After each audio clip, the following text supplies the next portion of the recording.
I started in 11th grade, and that year my dad brought me a paint set for Easter, and I've been painting ever since. From God, the universe, everything inspires me.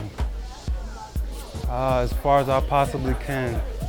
I'm all about influencing and inspiring others through my art, and also teaching.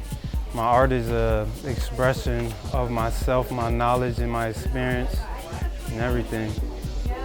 This evening at Raw, I'm showcasing an introduction of a body of work that I put together to introduce myself and to show what I'm about.